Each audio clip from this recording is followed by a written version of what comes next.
ہمارے گاؤں کے ایک گھرانے میں دو ایسے بھی بھائی تھے جن کی ماں اپنے بیٹوں کی شادی دو بہنوں سے کرانا چاہتی تھی، کیونکہ ان کا ماننا تھا کہ اگر دونوں بہوئیں آپس میں سگی نہ بھی ہوں تو محبت اور صلح صفائی سے رہیں گی اور ہمارے گھر ان کے اتفاق کی برکت سے جڑے رہیں گے۔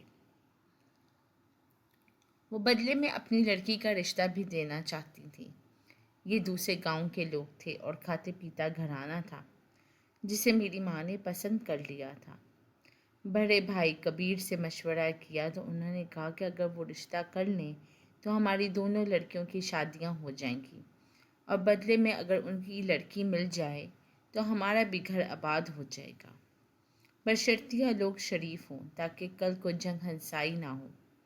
ماں نے پرلے گاؤں کے منظور حسین کے گھر آنا جانا شروع کر دیا، جہاں سرپرست فوت ہو چکا تھا اور دو لڑکے اور ایک لڑکی غیر شادی شدہ تھے، جبکہ بڑی لڑکی شاداب کی شادی ہو چکی تھی۔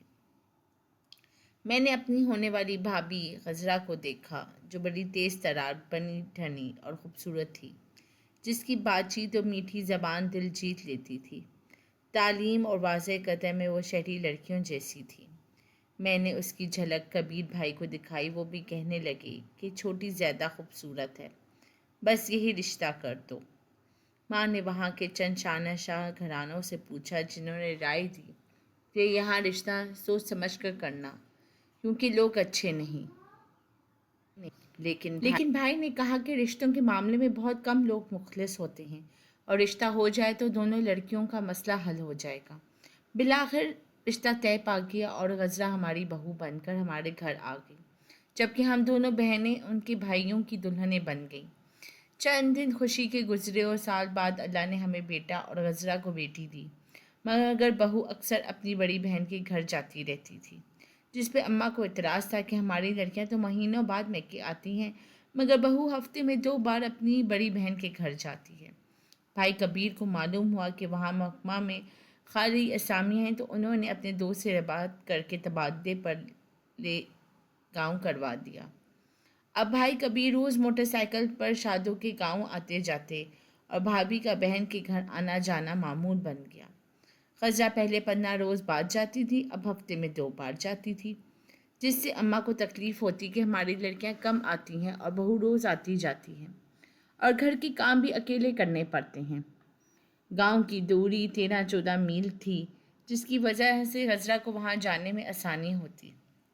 بھائی کا تبادلہ محکمہ انہار کے ایک ضلعی دفتر میں ہوا تھا، جہاں کام کم تھا اور ملازمین اکثر وقت گزاری کرتے تھے۔ ایک دن ان کی گپ شپ میں غزرہ اور شادوں کا ذکر آیا، جو بھائی کے کانوں پہ پڑا، کیونکہ ہماری بھابھی کا نام بھی غزرہ اور اس کی بڑی بہن کا شادو تھا۔ اس بات پر بھائی کے کان کھڑے ہو گئے اور وہ تجسس میں مبتلا ہو گئے کہ کون سی شادو ہے۔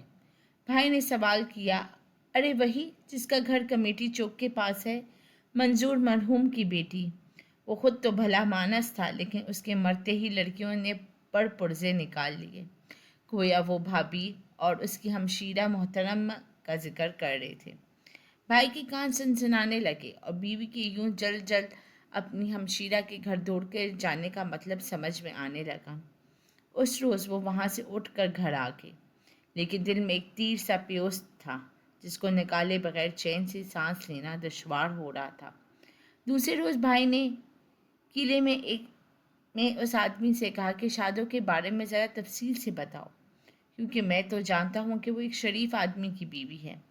اس نے کہا، رہنے دے یار، مت شرافت پر تہمت لگا، اگر یقین نہیں آتا تو کل ہی بلوا دیتا ہوں۔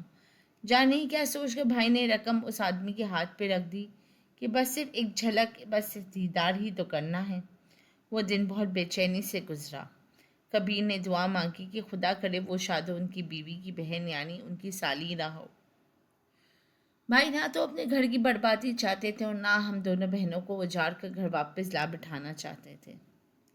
بھائی غزرہ سے بڑا پیار کرتے تھے اور تصور بھی نہیں کر سکتے تھے کہ انہیں طلاق دے دیں، لیکن اب تو شیر کے منہ میں سر دے دیا تھا، اور جو کہتے ہیں کہ اوکھلی میں سر دیا تو موصل سے کیا ڈرنا، سو موصل کو خود دعوت دے بیٹھے۔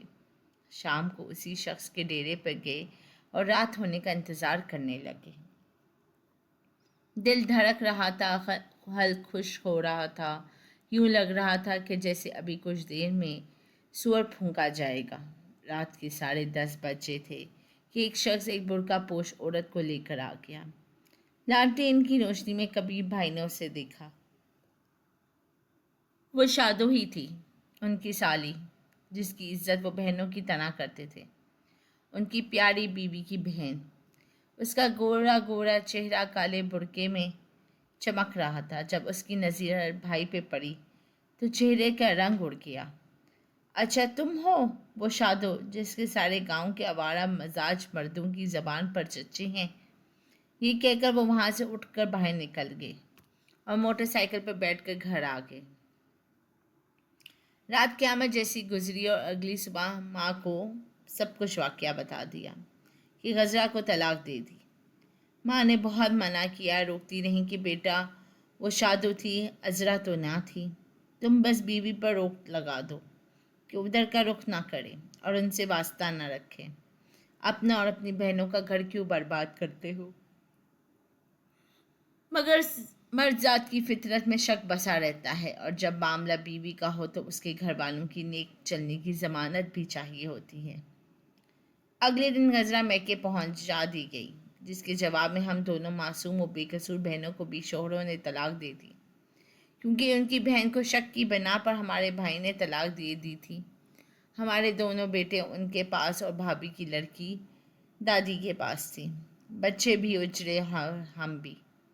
اب ہم بہنیں روتی تھیں کہ بھائی تم نے تو ہم پر قیامت ڈھائی، ہم اچھی بھلی اپنے گھروں میں آباد تھیں، ہمارا کیا قصور تھا کہ ہمارے گھر اور بچے ہم سے ناحق چھین لیے گئے؟ کام کا دستور تھا کہ اگر ایک عورت کو شوہر طلاق دے دے تو اس کے بدلے کی بیائی عورت کو بھی طلاق مل جاتی تھی اور دونوں طرف کے گھرانے اجڑ جاتے تھے۔ یہاں تو 3 گھر اور 9 نفوس برباد ہو گئے۔ کچھ عرصے بعد کبیر بھائی کو احساس ہوا کہ انہوں نے اپنی غیرت کو بچایا مگر ہم بہنوں کی خوشیوں کو بھی ناحق خون کیا۔ ہمارے شوہر ہم کو ہرگز طلاق نہ دینا چاہتے تھے، وہ ہم سے خوش تھے اور ہم بہنیں اپنے شوہروں سے راضی تھیں۔ ہمارے بچے بھی اتنے چھوٹے تھے کہ ابھی بولنا نہ سیکھے تھے کہ اپنی تکلیف کسی کو بتا سکتے۔ اماں الگ غم سے نڈھال تھی کہ ہمارے سروں پر باپ کا سایہ بھی موجود نہ تھا۔ اب وہ اٹھتے بیٹھتے کبیر بھائی کو کوسنے لگیں۔ تبھی ایک روز میرے ناشاد دل بھائی کی کیا جی میں سمائی کہ جا کر دریا میں چھلانگ لگا دی اور یوں زندگی کے عذاب سے چھٹکارا پا لیا۔ بچپن ہے جس دریا کی موجوں سے انہیں ڈر لگتا تھا اور تیراکی نہ سیکھ پائی تھی، اس نے باہوں میں اپنے آپ سپرد کر کے زندگی کے جھنجھٹوں سے نجات پائی۔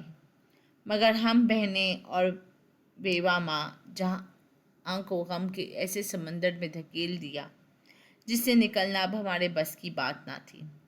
ہماری تو بربادی والوں نے دوسری جگہ شادی کروا دی۔ اماں جب تک جیتی رہیں بیٹی کی یاد میں آنسو بہاتی رہیں، بالآخر آنکھوں کا نور کھو کر قبر میں ہی جا سوئیں۔